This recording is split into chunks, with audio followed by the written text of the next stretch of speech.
balik lagi di podcast Sudut Tenang. Oke, jadi kali ini kita bakal bahas topik yang sangat dekat banget nih sama kehidupan remaja pelajar sekarang.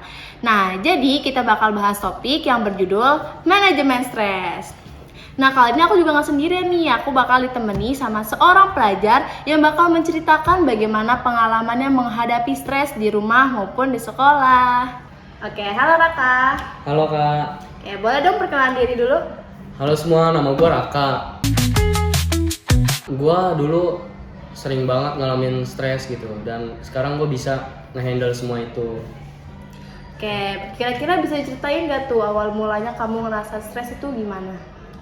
Nah, awal gue mulai stres itu karena dulu gue orangnya pemalas banget dan suka nunda-nunda pekerjaan gitu, kayak tugas sekolah numpuk. Terus faktor lingkungan juga. Tekanan itu datang bukan cuma dari sekolah, tapi juga dari rumah. Ibu meninggal ketika gue SMP, dan setelah itu ayah sering nuntut gue untuk selalu dapat nilai baik. Dan ya udah, yang gue rasain gue stres, terus banyak tekanan. Jadi faktor dari tugas karena Bener, manajemen waktunya kurang, terus Ya. juga tekanan dari keluarga, dituntut harus sempurna gitu ya. Jadi waktu itu kamu benar-benar ngerasa tertekan banget gitu ya, kayak semua itu nuntut kamu karena kamu nggak bisa buat bercerita ke orang lain gitu. Iya, gue tuh ngerasa sendiri. Temen mah ada, cuman gue nggak berani buat ceritanya. Terus juga gue nggak berani buat nyeritain masalah gue ke mereka gitu. Dan ya akhirnya banyak teman-teman yang bilang nyuruh gue buat ke guru BK, Bu Sylvia. Nah, jadi ini teman-teman yang merasa sering banget dilakuin sama remaja sekarang itu kekurangan support system. Padahal kan kita tuh bisa terus-menerus kayak mencari teman yang bisa kita ajak ngobrol gitu kan. Jadi kira-kira apa nih yang bisa kamu simpulin dari pengalaman kamu ini yang bisa diberikan sama para pendengar podcast Sudut Tenang? Oke, pelajaran yang saya ambil adalah kita jangan pernah mendem perasaan sendiri sih. Kita harus cerita ke orang-orang terdekat kayak teman, saudara, orang tua, guru, dan lain-lain lah. Karena kalau kita mendem perasaan, akibatnya tuh bakal fatal gitu. Kita bisa kena gangguan jiwa lah, atau Tertekan gitu ya, Iya. karena banyak tekanan yang dipendam sendiri. Iya, bikin kita jadi sakit gitu. Terus jangan pernah nunda pekerjaan kita lah. Jangan pernah males buat ngelakuin tugas-tugas kita gitu. Kayak tugas-tugas sekolah dan lain-lain gitu. Kita juga harus pinter-pinter memanajemen stres gitu. Iya. Jadi ini bener-bener cerita kamu tuh valid gitu ya sama topik yang dibahas di podcast kali ini. Iya. Oke, jadi begitu teman-teman, keren banget cerita inspiratif dari Raka. Dia bisa melawan gitu rasa stresnya dengan semacam melakukan sesuatu yang membuat dirinya itu menjadi lebih ringan gitu. Contohnya jangan takut untuk bercerita. Jadi temuilah teman yang bisa mengajak kamu untuk bercerita. Dan jangan lupa juga beribadah. Kamu Iya, itu juga juga. ngebanyakin beribadah kan Iya, itu harusnya. juga penting banget sih, berdoa, beribadah. Ya, itu emang suatu kewajiban bagi kita. Oke, jadi untuk para pendengar, semoga kisah Raka ini bisa menjadi inspirasi kalian. Jadi kalian tuh jangan terlalu banyak mikirin hal lain, khususnya buat para Gen Z, buat para pelajar. Iya. Dan juga kalau kalian mau main gitu ya, mau menunda-nunda tugas tuh jangan yang terlalu berlebihan, dan cari juga sisi positifnya. Kalau misalkan sama kamu lagi capek ya boleh lah ditunda sekali-kali gitu kan, tapi jangan yang berlebihan gitu kan. Jadi ini akibatnya stres gitu. Iya, Oke. juga jangan lupa olahraga lah. Oh Itu juga iya, hal yang penuhi penting. sama olahraga, benar. Iya, buat kesehatan kita juga kan.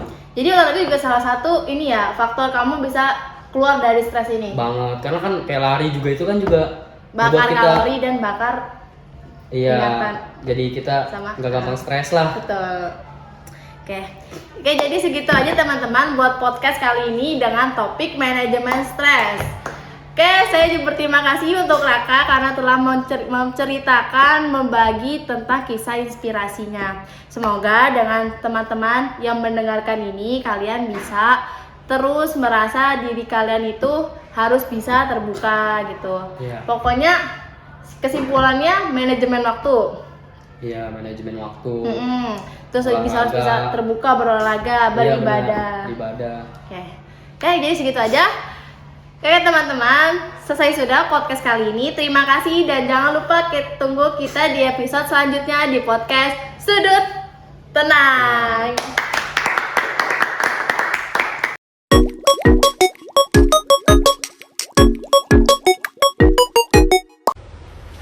Wait a minute. Jadi teman-teman, kesimpulan dari kokurikuler manajemen stres pada kali ini adalah stres pada remaja seringkali muncul dari tekanan akademis, pergaulan, maupun harapan dari orang-orang yang terdekat. Karena itu, penting bagi kita untuk memiliki strategi manajemen stres yang tepat. Dalam kehidupan sehari-hari, ibadah dan keimanan berperan besar untuk membantu kita mengelola stres. Saat hati dan pikiran penuh tekanan, doa dan ibadah menjadi tempat terbaik untuk menenangkan diri, karena kita menyerahkan segala beban kepada Tuhan. Ibadah juga mengingatkan kita bahwa setiap ujian hidup memiliki makna dan kita tidak pernah benar-benar sendiri dalam menghadapinya. Selain beribadah, olahraga juga merupakan salah satu cara untuk mengelola stres. Bukan hanya menyehatkan tubuh, tapi juga membantu menenangkan pikiran. Saat berolahraga, tubuh melepaskan endorfin, yaitu hormon yang membuat kita merasa lebih bahagia dan rileks. Aktivitas fisik juga membantu melupakan tekanan sejenak, memperbaiki kualitas tidur, dan membuat kita lebih siap menghadapi tantangan. Mencari dukungan juga tak kalah penting. Bercerita kepada orang yang lebih dewasa dan dapat dipercaya seperti orang tua, guru, ataupun sahabat bisa membantu meringankan beban pikiran. Dengan berbagi, kita mendapat masukan, arahan, dan juga dukungan emosional, sehingga stres terasa lebih ringan. Dukungan ini juga membuat kita merasa tidak sendirian dalam menghadapi masalah. Halo teman-teman, pernah gak sih kalian tuh ngerasa capek, pusing, dan juga stres karena tekanan tugas yang menumpuk ataupun tekanan masalah dari keluarga? Pasti pernah gak sih? Nah, stres itu sebenarnya wajar ya teman-teman, cuman tetap kita harus hindari karena stres bisa mengganggu kesehatan dan juga konsentrasi kita. Maka dari itu, kami membuat poster dengan tema Manajemen Stres. Nah, poster ini dari kelompok 4. Di poster ini kami menunjukkan teknik manajemen stres yaitu dengan teknik BIMBA. Nah, B-nya itu berolahraga, I-nya ibadah, M-nya manajemen waktu, B-nya berpikir positif, dan juga ada A-nya itu apresiasi. Oke teman-teman, jadi segitu aja poster dari kelompok 4. See you.